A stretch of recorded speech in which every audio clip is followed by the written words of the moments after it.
খেসারির ডাল পেস্ট করে, আর নিয়েছি শুকনো মরিচের গুঁড়া, ধনিয়া গুঁড়া, হলুদ গুঁড়া, স্বাদ মতো লবণ। সাথে নিয়েছি পেস্টের সাথে রসুন, দুটো ছোটো রসুন আর পেঁয়াজ কুচি 2 থেকে 3টা।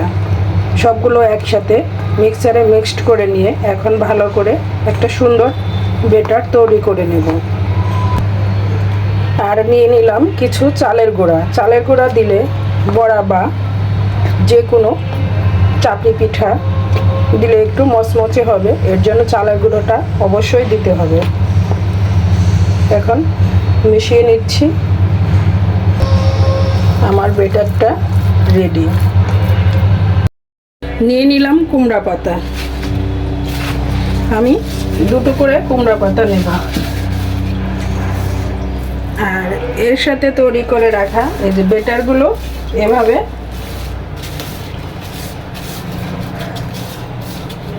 পাতলা করে এভাবে লাগিয়ে নিতে হবে। খুব বেশি দেওয়া যাবে না, তাহলে ভেতর থেকে মচমচে হবে না এবং খেতেও বেশি একটা ভালো লাগবে না। এভাবে লাগানোর পরে পাতাগুলো এভাবে ফোল্ড করে নেব।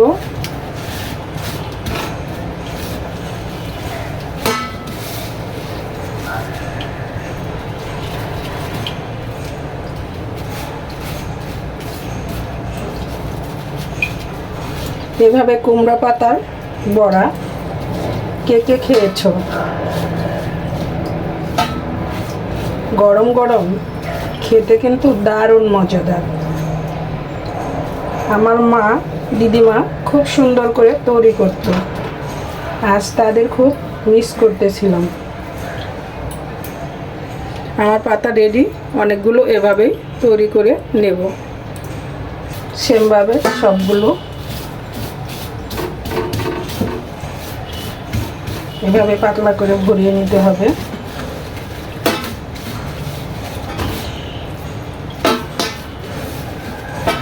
তারপরে এভাবে ফোল্ড করে নিতে হবে। নিয়ে আবার উপর দিয়ে এভাবে একটু লাগিয়ে এই চোখা অংশটুকু ভাঁজ করে দিলাম।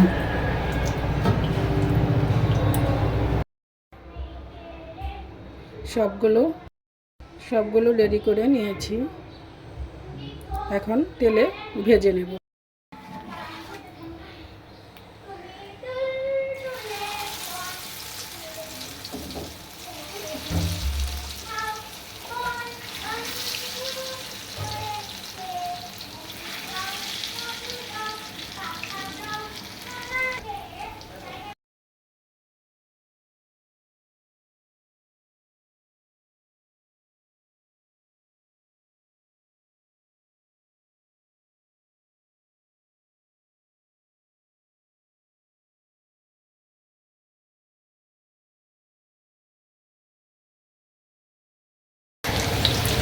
দেখেছো, উল্টিয়ে নিয়েছি।